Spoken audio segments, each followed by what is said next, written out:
ही मिल चुका था कि ये युद्ध रुकने वाला नहीं है। ऐसे में दक्षिणी लेबनान में कितनी तबाही मची है, वहां से एक एक तस्वीर जो इस वक्त सामने आ रही है उसकी गवाही खुद ब खुद यहां पर दे रही है। दक्षिणी लेबनान दरअसल क्यों इस टारगेट पर रहता है? क्योंकि यहां हिजबुल्लाह का साम्राज्य जिस तरह से स्थापित हुआ, उसके बाद सबसे पहले इजरायली सेना ने इसे अपना टारगेट बनाया, निशाना बनाया। देखिए, तस्दीक करती हुई यह तस्वीर भी इस वक्त आपके सामने, जहां काला धुआं जो है वो आसमान छूता है और ये बताता है कि किस तरह से दक्षिणी लेबनान में तबाही का ये मंजर सामने आ रहा है, क्योंकि इजराइल की एयरफोर्स ने दक्षिण लेबनान को अपना एक बार फिर निशाना बनाया। और इजराइल के सामने हिजबुल्लाह ईरान से भी बड़ा खतरा बनता जा रहा है। हिजबुल्लाह जो रॉकेट इजराइल पर फायर कर रहा है, उन्हें रोकने के लिए इजराइल ने जो एयर डिफेंस मिसाइल कई सालों से उत्पादन करके इकट्ठा की थी, जमा की थी, उन पर गहरा संकट आ गया है। कैसे? देखिए इस रिपोर्ट के जरिए।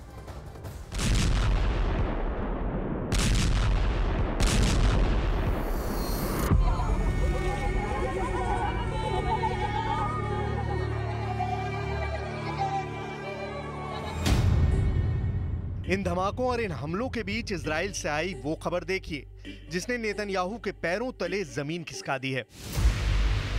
ये खबर टाइम्स ऑफ इजराइल ने भी छापी है।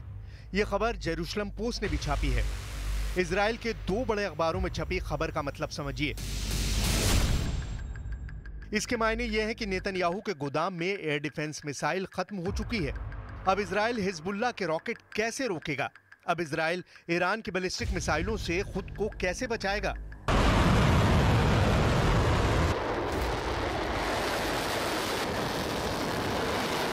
क्योंकि इजराइल को बचाने वाली मिसाइल खत्म हो चुकी है या फिर खत्म होने की कगार पर है। 7 अक्टूबर 2023 के बाद से इजराइल गाजा से फायर किए जा रहे रॉकेट रोक रोक कर थक चुका है। यही हाल उत्तर वाले फ्रंट पर है, जहां लेबनान से हिजबुल्लाह रोज रॉकेट फायर करता है और इजराइल को अपना आयरन डोम 24 घंटे एक्टिव रखना पड़ता है।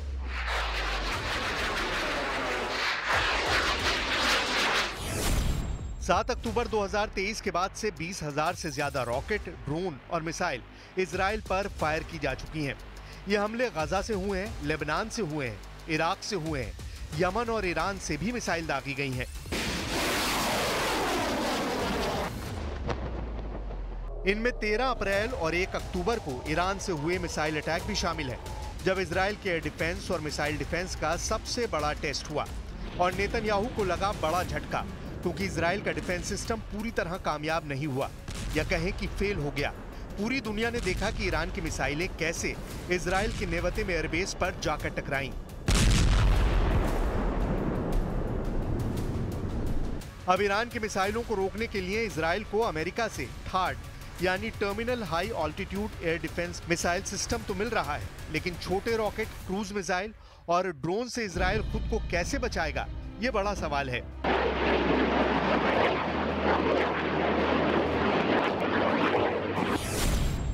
इजराइल एरोस्पेस इंडस्ट्रीज के सीईओ बोआज लेवी ने कहा है कि मिसाइल सप्लाई का दबाव इतना ज्यादा है कि उनके मिसाइल कारखाने 24 घंटे चल रहे हैं।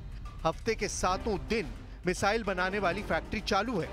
ये युद्ध का ऐसा वक्त है जब नेतन्याहू बैकफुट पर नहीं रह सकते। इस वक्त वो पीछे हटे तो इजराइल की करारी हार मानी जाएगी।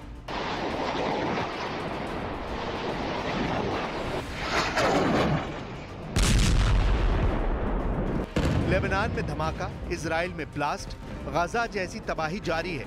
दुनिया के सबसे खतरनाक वॉर जोन, जहां जान कब जा सकती है कोई गारंटी नहीं। इन हमलों, इन धमाकों का लेबनान और इजराइल के अंदर सबसे बड़ा असर देखिए।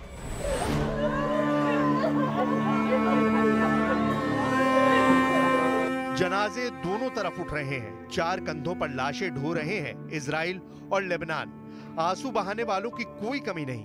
ताबूतों में लगी तस्वीर बता रही है कि मरने वाले कौन थे। ये मजमा बता रहा है कि इजराइल से लेकर लेबनान तक जब मौत होती है तो लोग गम में डूब जाते हैं। जमीन के 4 फीट अंदर दफनाकर ये अब अगले हमले के लिए तैयार है। दोनों तरफ आंसू भी हैं, गुस्सा भी है। इजराइल पर अभी और रॉकेट बरसेंगे। हाइफा से लेकर तेल अवीव तक हिजबुल्लाह के टारगेट बहुत ज्यादा हैं। बेरूत में भी आज बम गिरा, कल भी गिरेगा, परसों भी यही हाल रहेगा, ये नेतन्याहू का वादा है। इजराइल ने 24 घंटों के अंदर लेबनान के अंदर 200 टारगेट्स पर बम गिराया है। इजराइल के टारगेट पर अब दक्षिण बेरूत ही नहीं बल्कि पूरा लेबनान आ चुका है।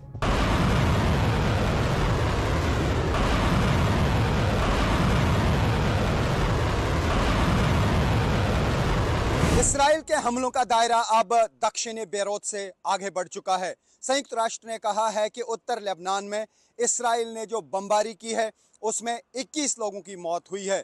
मरने वालों में 12 महिलाएं और 3 बच्चे भी शामिल हैं।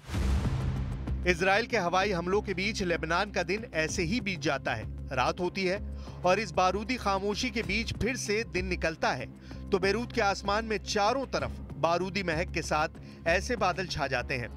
सबसे ज्यादा तनाव इजराइल और लेबनान के बीच ब्लू लाइन पर है, जहां संयुक्त राष्ट्र के 10,000 सैनिक तैनात हैं और उनके अड्डों पर इजराइल की बमबारी ने नेतन्याहू के खिलाफ एक नया मोर्चा खोल दिया है। इस फ्रंट पर सबसे आगे खड़ी हैं इटली की प्रधानमंत्री Giorgia Meloni. Continueremo inoltre a lavorare per attuare l'accordo per il prestito garantito dagli interessi generati dagli asset russi immobilizzati in Europa, importante risultato। Lebanon में इजराइल का ऑपरेशन चारों तरफ चल रहा है। बेका की घाटी में इजराइल के विमान बम गिरा रहे हैं। दक्षिण बेरूत में धमाकों का खौफ, वहां की सड़कों का हाल, हर तस्वीर लगातार दुनिया तक पहुंच रही है।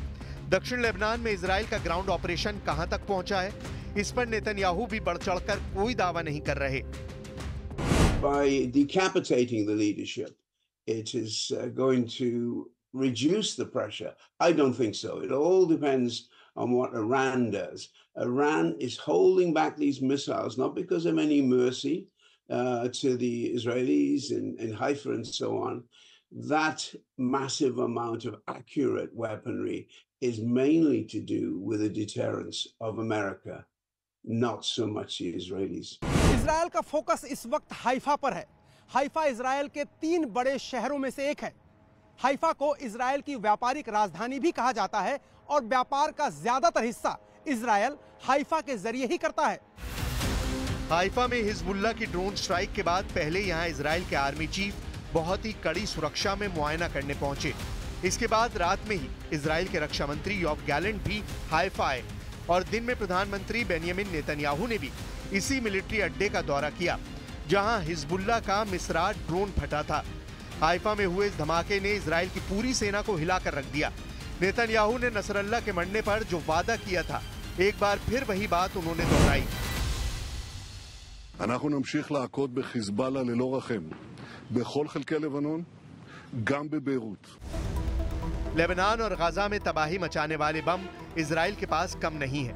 ये सप्लाई चेन अमेरिका से चल रही है, इसलिए नेतन्याहू की टेंशन सबसे ज्यादा एयर डिफेंस मिसाइल की है, क्योंकि ये ऐसा कवच है जो एक बार गायब हुआ तो इजराइल को मिट्टी में मिलाने में ईरान कोई गुंजाइश नहीं छोड़ेगा।